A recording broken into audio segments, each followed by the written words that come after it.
Hi friends, welcome to Pavan's stories. నేను మీ పవన్ కుమార్ పెంటు.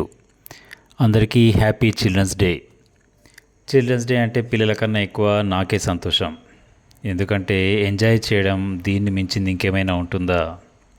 హాయిగా సీతాకోకలు ఎగిరే వనంలో తిరిగే అదృష్టం మా టీచర్లకి దక్కింది.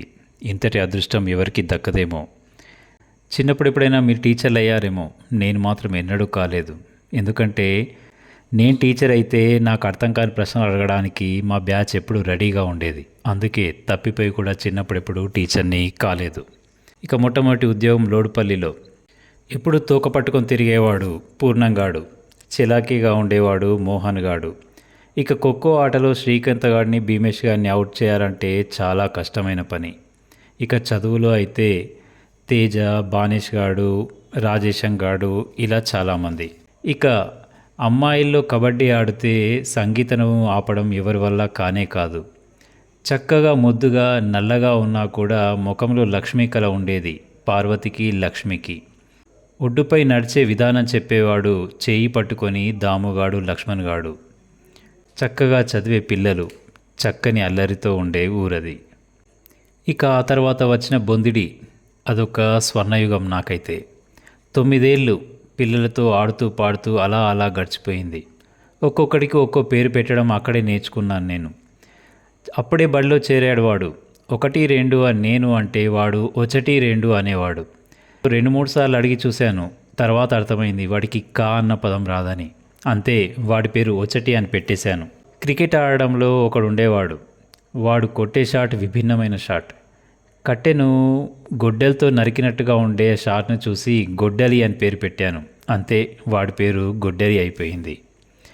ఇక బడికి వచ్చేటప్పుడు ఉమేష్ గారు ఎప్పుడు ఏడుస్తూ వచ్చేవాడు. బడి అయిపోగానే మాత్రం తుర్రుమని ఎగిరిపోయేవాడు. పిట్టా అని పిలిచాను. అంతే, వాడి పేరు అలా ముద్రపడిపోయింది. చిన్నగా చక్కగా ఉండే అమ్మాయికి చుట్కీ అని పేరు పెట్టాను. ఎప్పుడు గలగలా మాట్లాడే అశ్వితకు బుచ్చి అని పేరు పెట్టాను. ఇవన్నీ వాళ్ళకు నచ్చిన పేర్లే. ఎన్నడూ నాకు కాంప్లైంట్ తీసుకురాలేదు ఈ పేర్లేవి. చక్కగా చదివేవాళ్ళు అశ్విని, కావేరి, శ్యామ్గాడు, సాయి మరియు ఉదయభాను. చెట్లు పెంచడం అంటే నాకు చాలా ఇష్టం. బొందిడిలో నేను ఎన్నో చెట్లు పెట్టాను. నా జీవితంలో, నా సర్వీస్లో బొందిడిలో చేసినంత చెట్ల మీద ప్రేమ ఎక్కడా చూపించలేదేమో. దాదాపు ఒక 40 నుంచి 50 వరకు చెట్లు పెట్టాం. వాటిని కాపాడిన వాళ్ళు చాలామంది ఉన్నారు. అందులో ముఖ్యంగా సాయి కిరణ్ గాడు. వాడికి చదువు అంతగా అబ్బలేదు, కానీ చెట్టును ఎలా ప్రేమించాలో వాడికి తెలిసినంతగా ఎవరికీ తెలీదు. ఇక ఒకడు ఐ సినిమా రోజు పుట్టాడని వాడికి అయ్యాని అని పెట్టారు ఊరి వాళ్ళే ఆ పేరు. ఈ పేర్లన్నీ వాళ్లకు చాలా అందాన్ని ఇచ్చాయి. ఆ పేరు పెట్టి పిలిస్తే వాడు చాలా ఆనందంగా కూడా ఎగురుకుంటూ వచ్చేవాడు. ఇక ఆ తర్వాత బేల్తరోడ వెళ్ళాను. అక్కడి పిల్లలైతే ఆనిముత్యాలు. 2వ తరగతిలో ఒక అమ్మాయి చక్కగా రాసేది. ఇంట్లో ఎంతో పని చేసి వచ్చేది, కానీ క్లాస్లో టాప్గా ఉండేది. పేరు అవంతిక. అక్క అని పిలిచేవాడిని ముద్దుగా. మొదట్లో సిగ్గుపడేది. రాను రాను తనకు అలవాటైపోయింది. అందరి పిల్లలు కూడా మీ అక్క ఫస్టే వచ్చింది సార్ అనేవాళ్ళు. ఇక అంజలి, వాళ్ళ ఇంటి పేరు హటేరావు. ఈ హటేరావు పేరుతోనే తను పాపులర్ అయిపోయింది. ఎంత చక్కగా లెక్కలు చేసేదో, చిన్నగా నవ్వుతూ గమ్మత్తుగా. ఇక ముస్లిం అమ్మాయి ఉండేది, జియా తరుణం అని. బ్రాహ్మలు వేద ఉచ్చారణంత చేసిన అంత స్పష్టంగా పద్యాలు మా సుధాకర్ నేర్పిస్తే చక్కగా చదివేది. ఎన్ని పాటలో, ఎన్ని పద్యాలో. నా పవన్ స్టోరీస్లో దాదాపు ఒక 4-5 ఆ పాపవే ఉంటాయి. ఇక చదువు అంతగా అబ్బని మారుతి, శివలు ఉండేవాళ్ళు. పాపం నక్కుతూ ఉండేవాళ్ళు. నేను ప్రేమగా దగ్గరికి తీసుకొని, ఒరేయ్ మీకు వస్తాయిరా అంటూ సర్ది చెప్పేవాడిని. ఎన్నో రోజుల శ్రమ చేస్తే వాడికి 1, 2లు 2వ తరగతిలో వచ్చాయి. వాళ్ళ ఆనందమే వేరు. తీసుకొచ్చి నాకు చూపిస్తే చక్కగా నవ్వు బొమ్మ వేశాను.